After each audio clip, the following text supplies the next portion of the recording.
Hey guys, welcome back to my channel. Welcome to a quarter one reading wrap up for 2025. I have originally planned at the beginning of the year that I was going to do monthly wrap ups, and that just never happened. So instead, we're changing up, we're adjusting our plans, and instead, we're going to be doing quarterly wrap ups. It is now the middle of April, so I am a little late, but at least I'm here. So, without further ado, let's go ahead and jump into this quarter one wrap up. Now, before we get started, I don't have a question of the video, but I do have a request. If you have a chance, I would greatly appreciate it if you would go into the comments and let me know if you have read any of these books that I'm about to talk about. Which were your absolute favorites? I would be very curious because reading is subjective, and what I like and what I rate at 5 stars is definitely something that you might not see the same or have the same thoughts. So let me know down below, what was your favorite book? If you read any of these, let me know which ones are your favorite. I would love to converse and kind of talk to you about what books were your favorite and how they differed from my scores and my ratings and my thoughts. So drop me a comment down below. I would love to talk to you about these books. So I have 10 physical books in front of me, and I don't even know how many books I read for the month of the first quarter. Let's check. I have my laptop because that's how I keep track of all of my reading and all of my thoughts. So for the month of January, I read 8 books. February, I read 8 books. And then March, I read 13 books, which is a total of 29 books. So shy of having 30 books, which is kind of my goal for 2025. I wanted to read 10 books a month, which would equal 120 books at the end of the year. Almost at my target, but that's okay. 29 books. I have 10 of them in front of me, and we're just going to go ahead and talk through it. These are going to be in no particular order. For the physical books, I'm just going to go from top to bottom. And then for the Kindle books and the audio books that I don't have handy, I'll go ahead and just go in order of what my spreadsheet has. So some of these I read in January, and some of them I read in March, and some of them are they're just scattered. So we're just going to go ahead and talk through the books that I have physically. The first book that's on my stack is Maze Runner. I have this physically, and I also ended up reading this 100% on audiobook. I think I read this on Spotify. I don't think I had it on Audible, but I wanted to read this because I watched the movie such a long time ago, and I couldn't remember a thing about the story. So I decided to go ahead and pick this up, and I ended up giving this a 3.25. This follows Thomas. This is a series. I honestly don't know how many books are in the series, but I do know I'm probably not going to continue. This one is a young adult book, and it's about Thomas, who goes and just somehow winds up in the maze, or like this like secluded, blocked off area with all these other boys. He has no memory of how he got there. He only knows his name. He has no idea about his past, and he got dropped in this like secluded area with a bunch of other boys and basically has to survive. And the point of the book is the rest of the boys have been they've been every like month or so, new people come, and they are trying to get out of where they're at, and they have to get through a maze. There's these things that like creatures that are out in the maze that can harm them and kill them, and so it's basically just Thomas trying to figure out what's going on and kind of living with these other group of boys. A girl randomly shows up, surprisingly, and so it's just this story. So I did enjoy it. The cuss words were so funny because they don't actually cuss. They have their own made up cuss words, but you know what they're trying to say. But it cracked me up every single time. Like their like cuss words were hilarious to me. So 3.25. I'm not going to continue the series. I might potentially want to watch the rest of the movies in the series instead of reading the book. I think I would get more enjoyment out of it that way. I think this is just too young for me, and it wasn't my cup of tea. So 3.25. The next book I have is Caught Up. This is book 3 of the Windy City series. This is so good. So this follows Kai and Miller. Kai is a single dad, and Miller is hired as his nanny. Miller is the daughter of the I think he's like the manager, not the manager. I can't remember exactly what his position is in the baseball team that Kai works with, but she shows up to be the like nanny for him, to follow him around whenever he goes to these baseball games and take care of his son. And Kai is like the grump, and then Miller is she's just a little spunky. She has tattoos. She like calls him out on, you know, what he's doing, and it was such a good time. I so love this. I thought this was going to be my favorite book of the Windy City series, but April proved me wrong. But this is right now number 2 in my list of favorite books in the Windy City series. And I did end up giving this a 4.75. So did really enjoy this. It wasn't a 5-star. It was so close, but definitely an amazing book. The next book is A Touch of Darkness. This is a Hades and Persephone retelling, and I ended up giving this one a 4 stars, and I had such a good time reading this. Honestly, Hades and Persephone, specifically Hades, is probably my favorite when it comes to like mythology. I like dark romance, and he is the king of the underworld, and so of course he's going to be right up my alley when it comes to that type of mythological god. And so this is a story about Persephone, who is the like god of spring or something like that, and she makes a deal accidentally with Hades, and she has to go and live in an underworld and kind of figure out a way to bring life into the underworld in order for her to get out of this like bet or deal that she made with Hades. And it is so good. It was 4 stars. Hades became kind of the boy obsessed, and he liked Persephone, but they had like not the angst, I don't know what word it was, but just the tension, like the back and forth between Hades and Persephone, and them like trying to get away from their feelings and not holding true to what they felt. I don't know. It was a good book. I really like it. This is also a series. I don't know if I'm going to continue with the series, just because, like I said earlier, Hades is my favorite kind of mythological god, and I really don't know if I'm going to want to read the rest of the books with the other gods, just because I don't know if I'm going to like them. So maybe if they come up on Kindle Unlimited as a recommended book and I don't have anything to read, maybe at that point I'll pick it up. But right now, really did like this one, but I have no intention of actually following through with the rest of the series. And then we have Wild Side. This is book 3 of the Rose Hill Ranch series by Elsie Silver. This is all single dads, and this follows Reese. Gotta love that name. And Tabitha, he calls her Tabby, and this was such a good book. This was so good. And I think the reason why I really liked it is when I was younger, I loved wrestling, and he is a WWE, not really WWE. They don't call it WWE in the book, but he's essentially a professional wrestler. And so you have him with his like persona and going in the ring, and he's got his mask, and I don't know, but I so much enjoyed this.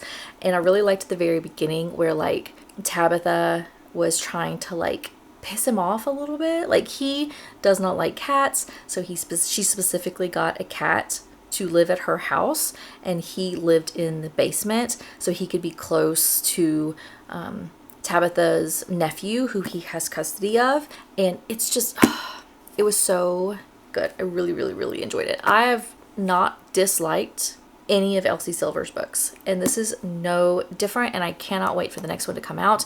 I just saw the release of the cover of the next one, and I cannot remember what the name of the book is, but it's blue and it's beautiful, and it's got like each one of them have the little mountain on the binding on some of the versions. I guess some versions don't have that, but I love this book. This was a 5-star. This is one of my few 5 stars that I have so far in 2025. I have been very picky when it comes to my rankings, but this was definitely a 5-star that I'm so happy I was able to read this and love it so much. The next book that I read was Hooked. This is I think this is book 1. This is part of they call it the Never After novel by Emily McIntyre. Ended up giving this a 3.5. From looking at Goodreads, this is one of the lower rated books that are in the series, but this is a Disney retelling of Peter Pan. So this is going to follow James, Wendy, Peter, and it's pretty much those three. But this is a completely different spin on Peter Pan, and in these books in this series, the normal Disney main character is actually the bad guy in this one. So Hook is the good guy in this book. Like that's the MMC that you're following. So it is James who is Hook, and you have Peter, and it was good. I didn't love this, but it was a good story. I did like the different spin on the Peter Pan story. So 3.5.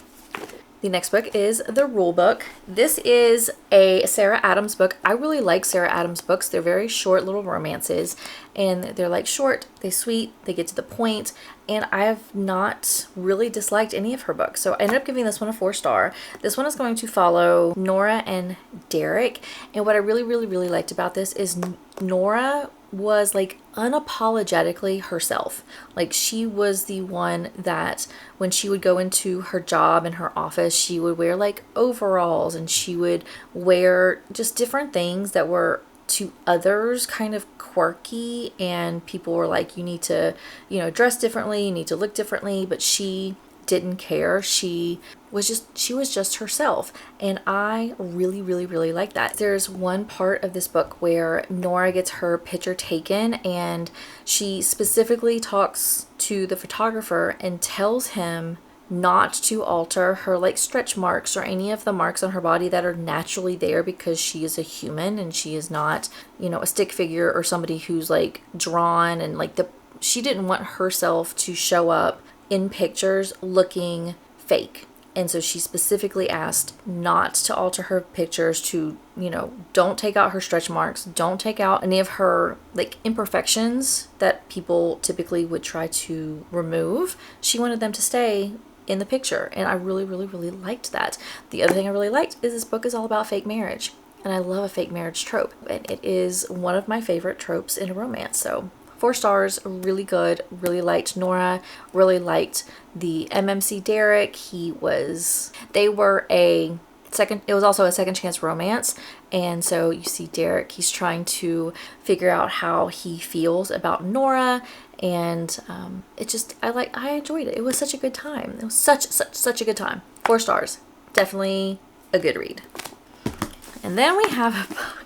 So this book I finally read. This book has been on my shelf for a while, and I was terrified to read it. I was so intimidated to read this book, but I finally got it done.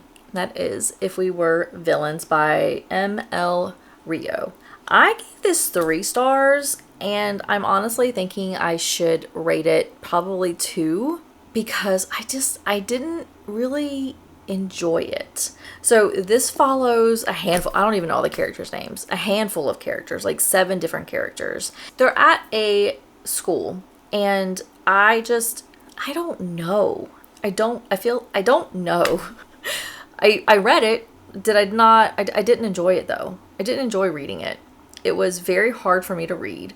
Like I said, I rated it 3 stars, and I'm honestly thinking it probably should be downgraded to like a 2, because I have not once thought about this book. I have not once ever desired to pick this book up again, and this is probably going to be a book that I will do an unhaul with. This will not be on my bookshelf very soon, because this will be unhauled. This will not stay. So I really have no thoughts on this book. I can't tell you anything really that happened in here. So yeah, 2 stars. I'm glad it's over. And then the last books that I read were the Empyrean series. I really don't even remember what it is. It's the Fourth Wing series. So I ended up rereading Fourth Wing. Gave this a 5 stars. It was a 5-star before anyways, I think. Actually, before I lie. Let me see. Yeah. So this was a reread. This was a 5-star. Star rating did not change. Still one of my favorite books. This is probably my favorite book in the trilogy so far. or of the 3 books so far, because I do not know how many books are going to be in the series, but this was a 5-star. It is my favorite. Absolutely love this book. I'm so glad I read it. I also have this on Audible, and I have the dramatic part 1 and part 2, and it was so good. If you have not read Fourth Wing, where are you? What are you doing? It is so good. 5 stars. Absolutely love it. Then I also did a reread of Iron Flame. This one I did change my rating for. This one I ended up giving 5 stars. I want to say last year when I read this, I gave it 4 stars maybe. I don't remember if it was a 5-star. I don't honestly remember if that's what I gave the rating. Because I definitely remember me not enjoying the miscommunication that I felt took so many pages. Like, it was just a constant miscommunication and them not talking. Like, I just wanted Violet and Xaden to talk in this book when I read it the first time, and I felt like I was so frustrated through so much of the book last year, and that was why I did not rate it 5 stars. I want to say I rated it like 4.5 probably, but upon reread I realized it really wasn't as long as I thought it was. Like, the not talking, it definitely didn't last as long as I remembered it being, but just the side characters that you got more attention with because of how the story progressed. And here you didn't have just a Violet and Xaden constant, them together and learning about them. You had other characters that you learned about in this book, and I just really, really, really enjoyed it. I loved this book. It was a 5-star. So good.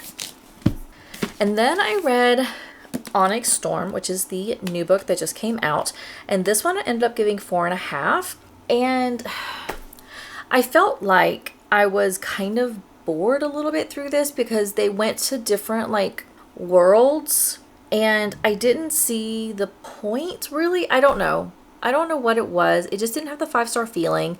The thing that happened at the end was definitely shocking. Like all of her books are, at the very end you always get like a cliffhanger, like a oh my god type moment, and that's what happened in this one. But being that this is a 4.5, when the next book comes out, I will be doing a reread of this. I probably am not going to reread Fourth Wing and Iron Flame. When the next book comes out, I'll probably just reread this one, and maybe I'll be able to pick up on some things that happened in this one when I do a reread, and maybe that'll increase the rating to a 5-star at that point. But right now it's a 4.5. It was really good, but it definitely wasn't as good as Fourth Wing or Iron Flame. But maybe that'll change when I do a reread next year. I think that's when the next book comes out. So 4.5.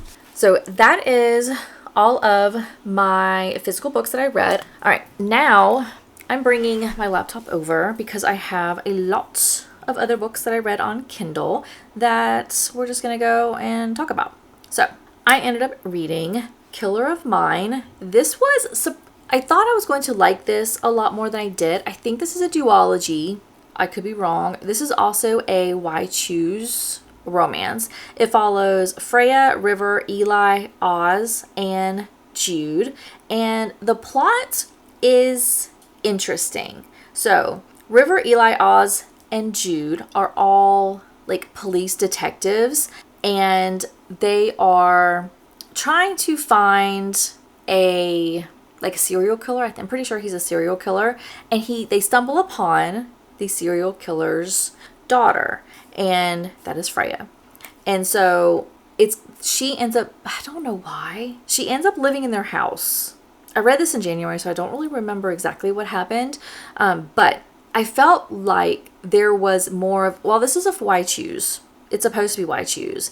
I feel like I didn't get a lot out of any of the characters except for Eli. Like, it focused mostly on him. Like, you got more of his emotion and like what his thoughts were and how he is compared to the others. So I feel like I knew Eli better than any of them. And so because of that, it was good. I'm probably not going to continue the series unless I just end up skimming it on Kindle, because it is a Kindle Unlimited book.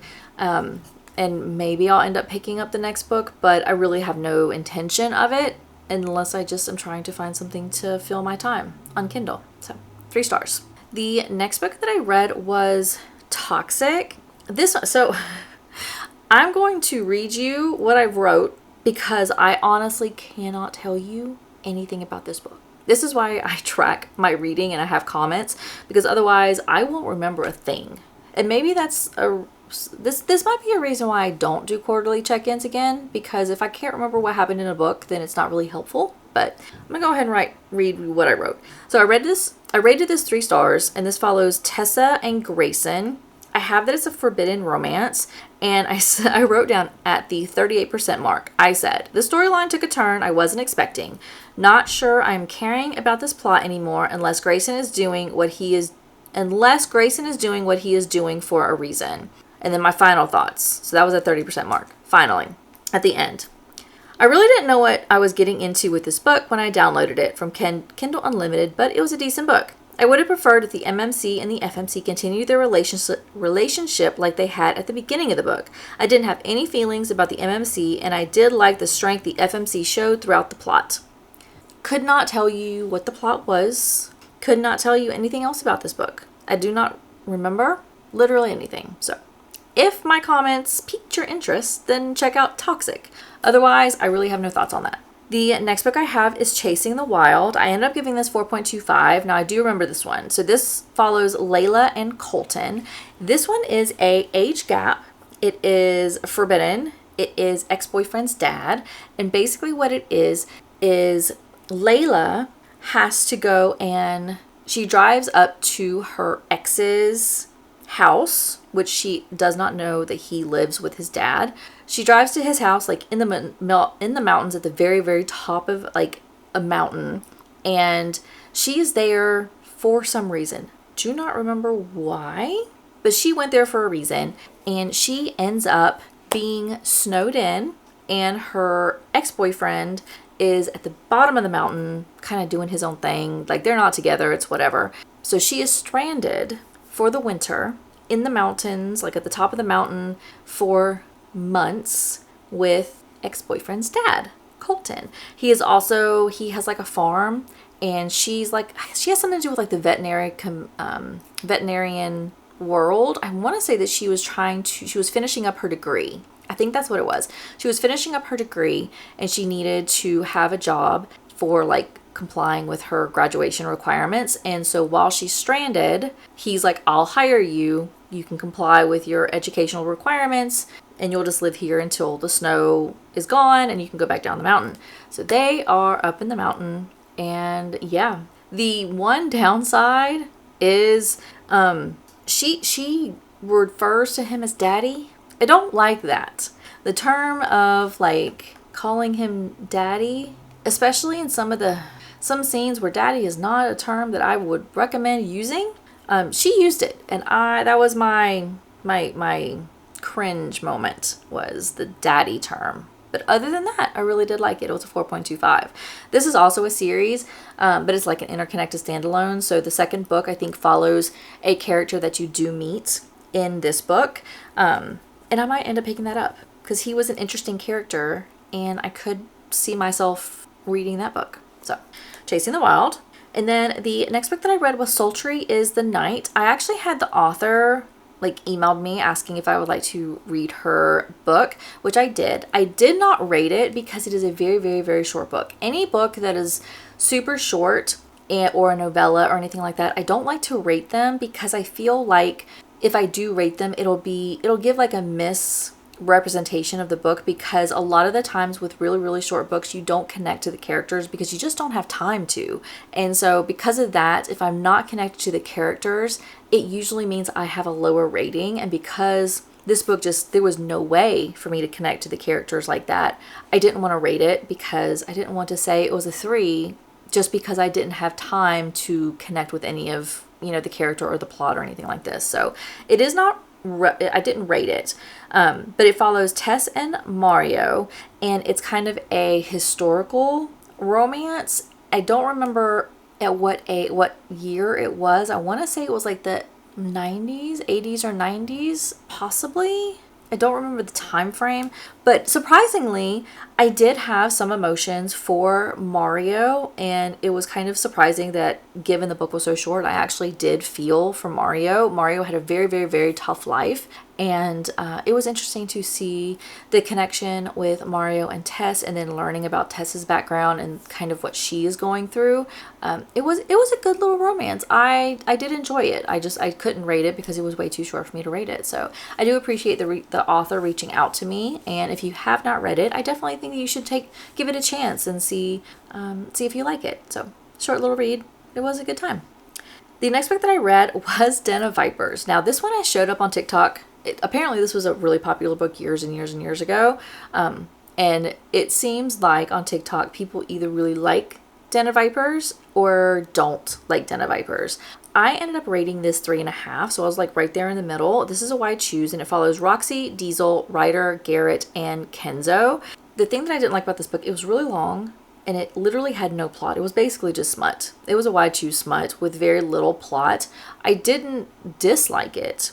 It was much longer than I think it probably needed to be. I did make a comment, though, looking at my notes.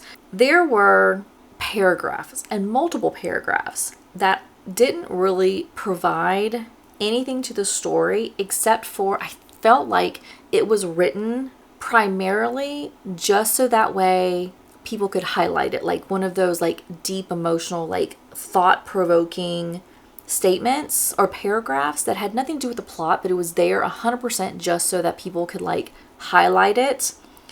So it wasn't like in the past where you would have like the MMC would say something and you're just like, it gives you like the little giggles and like kicking your feet and you highlight it for that reason. This was like, I'll read you the first like couple of sentences of it, and this is just one snippet of a paragraph. So one of the examples I have is the paragraph starts with, I am imperfectly perfect. I am a lover and a fighter. I am strong and weak. I can be cruel and a killer, but also kind and a healer. I am all of those things, and loving my weaknesses means I can embrace my strengths and just be whom I want to be. And then it continues. So it was just like, it didn't really give anything to the plot. You already met these characters and you knew their personalities. And this happened multiple times. So that was my one downside, is I don't like books where just you have random paragraphs that provide no continuation of the plot or provide anything additional to the characters. It's just, it felt like it was 100% there just so that way people could highlight it. And that's it. So it was a 3.5. It wasn't bad, but it wasn't good. Den of Vipers. Then I read Praise. This was book 1 of the Salacious Club. It's a series. I can't remember exactly what the series name is. It's Salacious something series. But this is book 1. This follows Charlie and Emerson. This is a age gap. It's boyfriend's dad, and it's also boss employee. And it was so good. So Emerson is like one of the owners of this like sex club. Not like a strip club or anything like that. It's for people who have like specific kinks, and they can go to the sex club and they can meet with people who have similar kinks without feeling like ashamed or anything like that. So he, with a bunch of his other like his friends, they run this club, and the other friends have books, and I believe I read another one of their books in the first quarter. So we'll get to that book in just a second, but this follows Emerson, and he meets Charlie, the FMC, and when his first meeting, he thinks that she is there to be one of like the girl of one of his kinks. She is there innocently. He thinks that she is there to be part of his like little kink thing, and it's not a meet cute. It's literally the opposite of a meet cute, but it kind of starts the process of their relationship. So this one follows the Praise kink, hence Praise, and it was a good time. It was a 3.5. I really did enjoy it. It was a really good introduction to the series. There are other characters in the series that I am really excited to read. I have only read this book, was the first one, and then we'll get to the second book in just a minute. And then I do want to read the third book, and I think there's a fourth book. So it was a really good series. I do plan on continuing it, obviously. And then I read Pen Pal. Now, I am not going to explain anything about this book because I feel like to appreciate this book, you have to go in blind, like not knowing what's happening. So I ended up giving this a 3.75, and this is a story about a woman who has just buried her husband, and shortly after I think the day of his burial, she receives a letter from someone in like the penitentiary, basically saying that he's waiting on her and like he loves whatever. He has something. His statement in that letter kind of was like, what? To her. She had no idea who this person was. And so she writes back and she's like, who are you planning on talking to, or, who are you? And he responds back that he's waiting on her. And so you have this like thing where she's like, I have no idea who this person is who's writing to me. Who are you? How do you know me? And then it goes from there. And I will say, I have my notes. I have a first check-in, a second check-in, and a final check-in. And I have lots of thoughts. And I have like questions that I wrote throughout this book that I was just like, what is happening? And so it's all right here. I can't say because you need to go in blind. This will be a reread, 100%.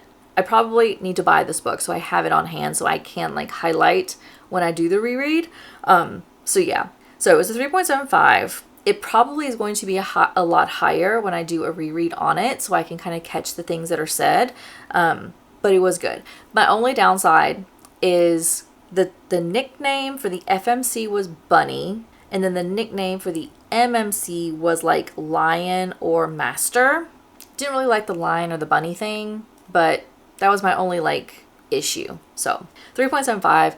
Definitely, if you have not read it, you should read it. If you have read it, leave me a comment down below. Let me know what your initial thoughts were. Do not spoil it. Do not talk about it, but vaguely tell me what you thought down below. This is the book that I'm the most curious on people's thoughts.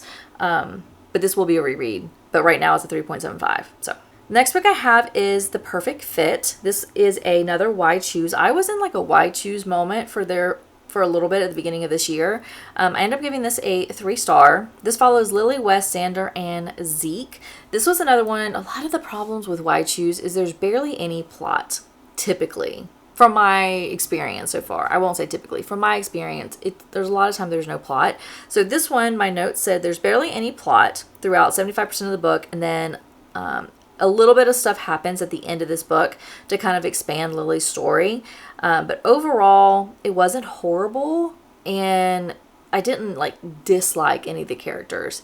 There was no story, no plot really throughout the first 75% of the book. It was essentially her living with these, and they're like billionaires. So she lives with these billionaires in their house. And yeah, I think you get the point of a Why Choose. Next book I read was Little Liar. This is book 2 of the Little Stranger Little duology, and this follows Malachi and Olivia. I gave this 3 stars. My main problem with this book is part 1 is basically everything that happened in Little Stranger happens again in Little Liar, but it's from Malachi's POV, whereas in the first book, it was all in Olivia's POV. So I felt like it was kind of regurgitating the same information.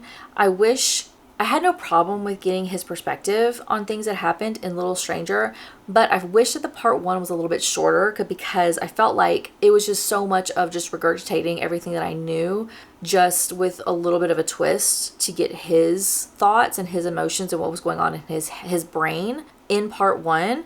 And so that was the only problem. Like I felt through like a little bit more than half the book, nothing really happened because you already knew everything that was going on from part 1. And then part 2 at a little bit over the 50% mark, that's when like new stuff started happening and you started learning what was going on and you learned new characters and all that kind of stuff. So it was okay, but it wasn't great. I did have a comment. I have my final thoughts here.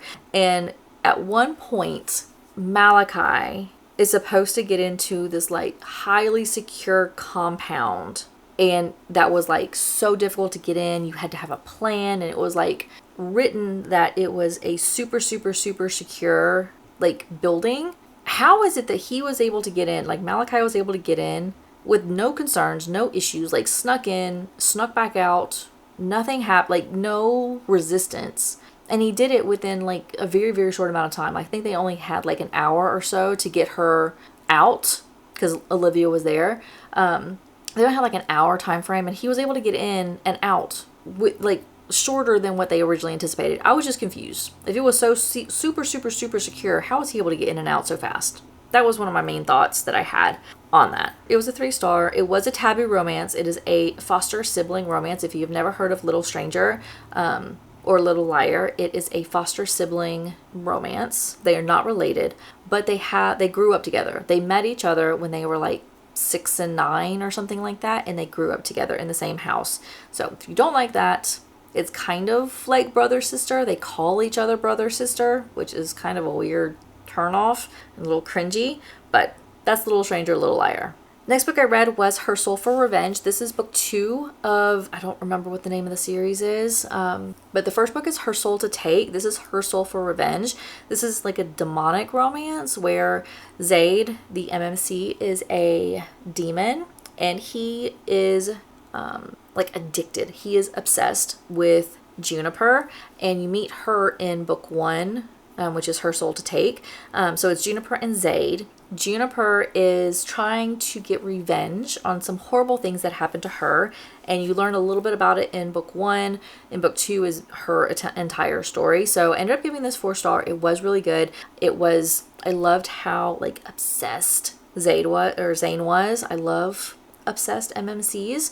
And it was, I will be continuing because there is a 3rd book in the series, and I am super excited to read that one. I have not read it yet, but I will be continuing and finishing this trilogy, and I cannot wait to see how the story wraps up. Then I read Eyes on Me. This is book 2 of that Salacious something series that I talked about earlier with Praise. So this book follows Garrett and Mia. This is another taboo romance. This is a step-siblings romance. So in this story, Maya is a cam girl, and Garrett, his kink that he is a voyeur. He likes to watch people. So obviously he stumbles upon cam girls and then finds out that it is his stepsister, and he becomes obsessed. So it was really good. It was a very Salacious Players Scope. That's the name of the series. It was 4 stars. Step siblings, definitely. Any kind of like foster siblings and step siblings. It's a trope that not a lot of people can read well or enjoy. This one wasn't that bad because the step siblings piece, they didn't become step siblings until they were much older, like in their teens. And he was like in his early 20s, I think, whenever they became step siblings. So they didn't grow up together, which is definitely much better. And they weren't like, he didn't live at home with her to have that like back and forth like brother and sister type thing, so that made it a lot better. But it was 4 stars. It was really good. Like I said, I am going to continue the series. There is a 3rd book that I have not read that I do want to read, but I really, really, really did like this one. This one was better than Praise, and I have a feeling the 3rd book is going to be even better than this one, so definitely looking forward to reading that. Then I read Green Light. This is another taboo romance. Apparently, for the first quarter, I was all about taboo romances and why I choose romances. So, yeah. But this one is a taboo romance. This is another step siblings romance. This is also, I think, I think it's a bully romance, but I don't see anywhere when I read it on Goodreads. I didn't reference anything about a bully romance, but it is a bully romance at the very beginning. This follows Montana and Shane. Also, Crooks, whatever. His real name is Shane. This one I gave 4 stars. I think the bully romance at the very beginning kind of threw me because I wasn't planning on reading that. I've never read a bully romance before. So when I first read this, I got kind of shocked a little bit, and it took me a little bit of adjusting to kind of get over the like bully piece of it. But it was a good read.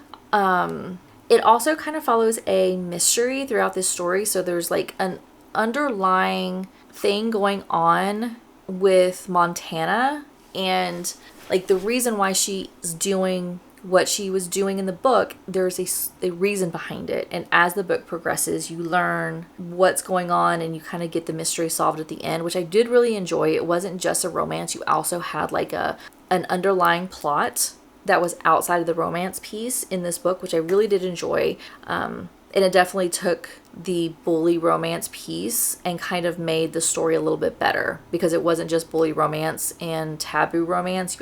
You also had something else to kind of elevate the story along. So Did enjoy it, 4 stars.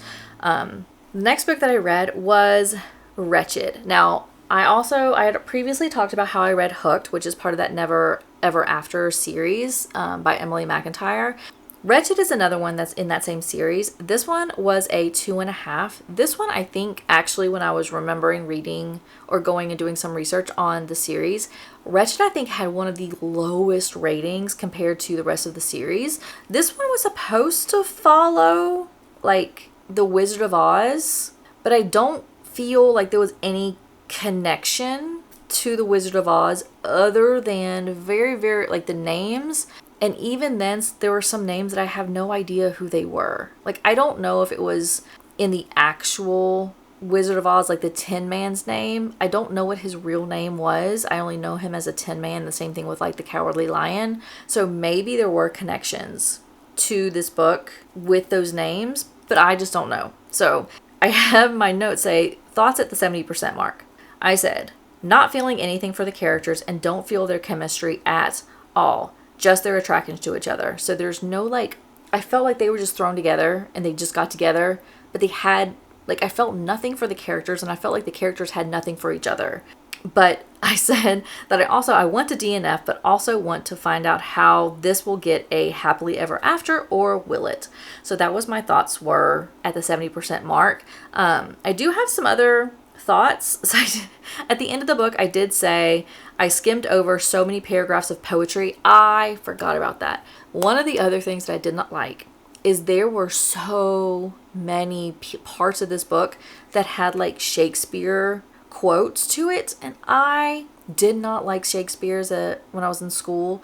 And I skimmed so many parts of this book because all it talked about were, like, entire, like, paragraphs of Shakespeare, and I wanted nothing to do with it. So yeah, so this was 2.5. Definitely not anything that I would recommend you reading. You definitely don't need to read this book unless you just want to say that you read the entire Never After series. I definitely think this is probably one of the ones that you could skip. Then I read Flock, and this is a Why Choose. This follows Cecilia, Sean, and Dominic. This was a 3.25, and it was another book that didn't really have a whole lot of a plot. It was Cecilia had to come back to live at her dad's house, who she is estranged from, in order to get her inheritance. She is supposed to work, and he's like her dad is like a billionaire who owns multiple businesses.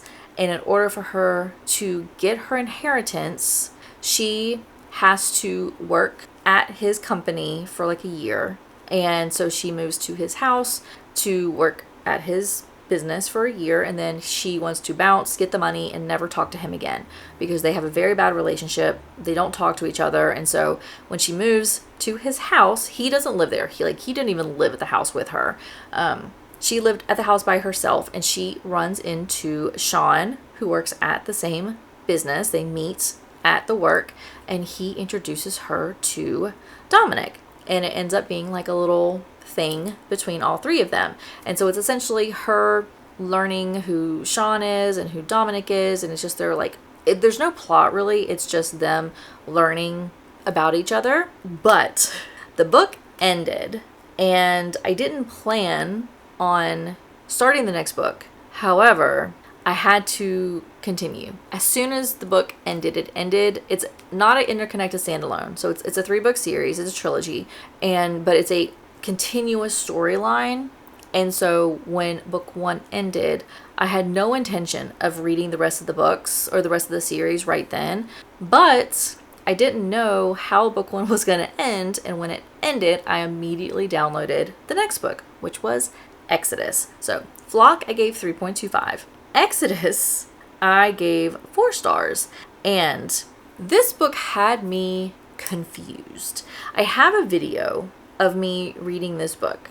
I even have a comment. I don't think I've gotten any comments back actually to that video, but I put a comment out when I did that video of if people recommend me reading the next book or the last book in the series, because this book, I was so confused when I was reading it because it took a turn and it wasn't there was new things happening that was completely separate than what was in Flock. I had a situation where I ugly cried for a good 15 minutes. It destroyed me. I was not expecting it. I sobbed so uncontrollably. It was bad. And so I finished the book and I felt like Exodus finished the story, like the whole storyline finished in that book. But then the third book, I think, is kind of the retelling of what happened in Exodus, but in a different POV. Kind of like how I said about Little Stranger and Little Liar. I felt like it was just retelling what had just happened in the previous book, but in a different character's POV. So I have not read the third book, and I don't know if I should. So definitely drop me a comment down below if you think I should read the third book, or if my interpretation of what that third book is going to be about, if it is actually just a retelling of book 2, specifically part 2 of book 2. If it's just that piece retelling in a different POV, I'm probably not going to read it. So, but it was a 4-star book. It was very emotional in multiple spots. That one spot destroyed me, but then there was multiple spots throughout the book that also made me emotional. Then I only have a few more left. We're almost done. Then I read Kiss the Villain, which this was a follow-on book that kind of was in the same world of the Legacy of Gods? Yeah, Legacy of Gods series by Rena Kent. This one was an book. This is a professor-student book, and I ended up giving this 3.5. I was close to DNFing it. So it didn't really have a plot, really, through the majority of the book. Like, through half the book, there was really no plot. My biggest issue is the cringiness of Caden referring to body parts, a body part of Gareth that is called a female body part. And again, this is an MM romance. And Caden called a specific body part of Gareth what normal romances, what MMCs would call female body parts. Also, cats. I don't want to say it because it was cringy. Having an romance refer to a body part, a specific hole in an romance, having that called a female term was so cringy. I couldn't. It was so hard for me. I was so close to giving up and just DNFing it just because of that. I couldn't, and it wasn't just a one-off. Like, he didn't just say it once. It was multiple times during scenes that were said. So, yeah. But 3.5, it was not nearly as good as the other Legacy of Gods books that Rena Kent has made. The next book that I read was Untamed Vixen. I gave this a 3.25. This is another Why Choose. I found this one specifically because I was looking for this author, because this author had showed up on my TikTok and I wanted to read some of her books just to see what they were all about. And so I specifically looked for this book on Kindle Unlimited because I saw her on TikTok. So this is a Why Choose. This is a mafia romance. This follows June, Dominic, Cohen, I think it's Cohen, and Magnus. And Magnus is the he's the MMC that you connect with the most because she connects with that character the most in this story. The other two are kind of standoffish. You find out a little bit about them, but not a whole lot. Magnus is kind of the focal point for the MMCs in this book. So it was really good. It was 3.25. It does have this is a duology. It does have one other book, and I do want to read that specifically because I am intrigued. So the reason why I picked up this book is because the author had said there is a term she called, what is it, 3DP? So essentially it's 3 parts go into one thing at the same time. And I was intrigued. And apparently that happens in the second book in the epilogue. So I read this book just to kind of start the story, and I will eventually read the second book because I am curious. So that was the reason why I decided to read that book. It was a 3.25. it was decent. It was a Why Choose Mafia romance. And I'm excited to see at the next book if you'll get more romance between June and Dominic and Kane. I think that's how you say his name. It's Coen. Cohen, Kane, whatever. Next book I read was Satan's Affair. This is by H.D. Carlton. This I did not rate because it's kind of like a little novella, but it's essentially Sibby's story, which you meet in the cat and mouse duet. Sibby shows up in that. So this is a story about Sibby and her henchmen. And yeah, did not read because it is a novella, but I will say it was very interesting to see Sibby in her like mental state and what she went through and why she is who she is. She was crazy. So no rating. It was a good book. It was an interesting book. So yeah. I can't really say a whole lot about that because I feel like you need to read the cat and mouse duet to meet her, because if you read this first, I feel like you're going to be confused. So yeah. And then the last book that I ended up reading in the first quarter is The Never King. This is another one that shows up a lot on my TikTok just because of the book cover, and this is another Disney retelling. This is also Peter Pan. This one has Wendy, Pan, it has the Lost Boys, you have Vane, and I gave this a 3.75. So this one, I don't know how many books are in the series. I did enjoy it. I am wanting to continue the story, but not right now. It did also have references to Tink, and it also had like the Sealy Court, which I don't remember the Sealy being in the Peter Pan world. And so I think the second book is going to tie in the Sealy piece of the story is going to be more prominent in the second book, but it was a good read. I did enjoy it. I really did like the Disney retelling of this one. This one I felt followed more closely to the actual Disney story. It wasn't a completely new storyline. It did follow kind of more truthful to what actually happens in Peter Pan. So it was really good. So that's all I have to say about that. And with that, that is going to be all of the books that I read. Sorry this is so long. This is probably another reason why I might not do quarter reviews, because it's a lot of books to talk about, and therefore the video is much longer. So, but let me give you the stats for my reading. So in January, like I said, I read 8 books. My overall rating was a 3.96, and I ended up reading 3,387 pages. In February, I read 8 books. I had an overall rating of 3.66, and I read 3,288 pages. And then in March, I read 13 books with an average rating of 3.71 and a total of 4,123 pages. So that is going to be it for this video. I'm so tired now. I need to eat lunch and attempt to edit this video. So with that, thank you so much for watching. Please make sure you subscribe if you have not already. And also make sure you drop me a comment down below. Let me know your thoughts on Pen Pal, and then also let me know your thoughts on, of the books that I talked about, which ones were your favorite? What were your thoughts? Did your thoughts differ from mine? Did your rating differ from mine? I would love to kind of get your perspective on these books that I talked about in this video. And with that, that is going to be it. Thank you so much for watching, and I will see you in my next video. Bye!